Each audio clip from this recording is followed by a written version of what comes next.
حضرت عثمان کے متعلق فرمایا میری 40 بیٹیاں اگر ہوتی یکے بعد دیگرے ان کا نکاح میں عثمان کے ساتھ کرتا. یہ کم فضیلت ہے. حضرت ابو بکر صدیق رضی اللہ عنہ ان کے متعلق آتا ہے صحابہ فرماتے ہیں ہم حضور کی حیات طیبہ میں ابو بکر اور عمر کو بڑا سمجھتے تھے, ان کا احترام کرتے تھے.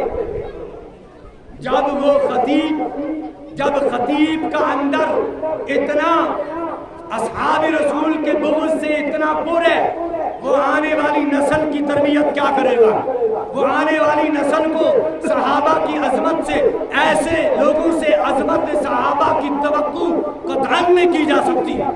اس کے ساتھ میں امی عائشہ صدیقہ پر بھی ان کے اعتراضات تھے. اللہ اکبر. صحابہ کرام رضوان اللہ علیہم اجمعین, صحابہ کرام سے متعلق آپ نے سینے کو صاف رکھو. اللہ کے رسول نے فرمایا من فبحبی احبہ, جو صحابہ سے محبت کرتا ہے وہ نبی کی وجہ سے کرتا ہے. ومن ابغضہم فببغضی ابغضہم, جو صحابہ سے نفرت کرتا ہے, صحابہ سے بغض کرتا ہے, حقیقت میں اس کے دل میں بغض محمد رسول اللہ کا ہے, لیکن محمد رسول اللہ کے بغض کا اظہار نہیں کر سکتا, اس لیے وہ صحابہ کو تنقید کا نشانہ بناتا ہے. اس لیے آپ اپنے سینے کو صحابہ کرام کی کہ بغض سے بالکل پاک صاف رکھیں. آج کے نوجوانوں میں وہ پڑوسی ملک کا ایک بے لگام, ایک آزاد قسم کا انجینئر ہے علی مرزا جہلوی. اس کے بیانات سن کے اس نے نوجوانوں کے اندر ساری شیعت کو کوٹ کے بھر دیا. میں ان سے کہتا ہوں انجینئر کا کام ہے جا کر کئی نقشے بنائے, مکانوں کے نقشے تیار کرے. ڈاکٹر کا کام ہے جا کر کسی کو پریشر چیک کرے, کسی کو کوئی دوائی لکھے. یہ کام علماء کا ہے اور علماء سے یہ کام سیکھنے کی ضرورت ہے. دعوت و تبلیغ کا کام علماء سے سیکھیں, قرآن کریم علماء سے سیکھیں, دین کی ہر بات علماء سے سیکھیں, صحابہ کی عظمت اور محبت علماء کرام سے سیکھیں. امام ابو زرع رازی رحمۃ اللہ علیہ فرماتے ہیں جس کو دیکھو صحابہ کے خلاف وہ کچھ اول فول کہہ رہا ہے, فَعْلَمْ أَنَّهُ زَنْدِيقٌ, جان لو کہ وہ زندیق ہے, جان لو کہ وہ زندیق ہے. صحابہ کرام کے متعلق شاہ ولی اللہ محدث دہلوی رحمت اللہ علیہ نے قرآن کریم کی تفسیر میں بڑا عجیب نقطہ بیان کیا ہے. سیدنا سلیمان علیہ السلام آپ نے لاؤ لشکر کے ساتھ جا رہے, چلتے ہوئے راستے میں چیونٹیاں چل رہی ہیں, چیونٹیوں کا ایک لشکر راستے میں چل رہا ہے. اتنے میں ایک چیونٹی کھڑی ہوگی اور اس چیونٹی نے باقی چیونٹیوں سے کہا آپ اپنی بلو میں داخل ہو جاؤ جلدی جلدی, کہیں سلیمان علیہ السلام اور ان کا لشکر تمہیں اپنے پیروں کے نیچے کچل نہ ڈالے, کہیں کچل نہ ڈالے. ان کے یہاں پہنچنے سے پہلے اپنی بلو میں داخل ہو جاؤ. وَهُمْ لَا يَشْعُرُونَ لَا يَحْتِمَنَّكُمْ سُلَيْمَانُ وَجُنُودُهُ وَهُمْ لَا يَشْعُرُونَ, کہیں تمہیں سلیمان علیہ السلام اور ان کا لشکر اپنے پیروں کے نیچے روند نہ ڈالے, اس سے پہلے تم اپنی بلو میں داخل ہو جاؤ. لیکن جان بوجھ کر روندے گے نہیں. وَهُمْ لَا يَشْعُرُونَ, وہ یعنی انجانے میں ان کا پیر لگ جائے گا. شاہ ولی اللہ محدث دہلوی اس آیت کی تفسیر میں لکھتے ہیں, فرماتے ہیں کہ اور شیعوں اور صحابہ کے دشمنوں, توجہ رہے, اے صحابہ کے دشمنوں, تمہارے پاس تو اتنا بھی عقل نہیں, تم سے زیادہ عقل چیونٹی کے پاس تھا.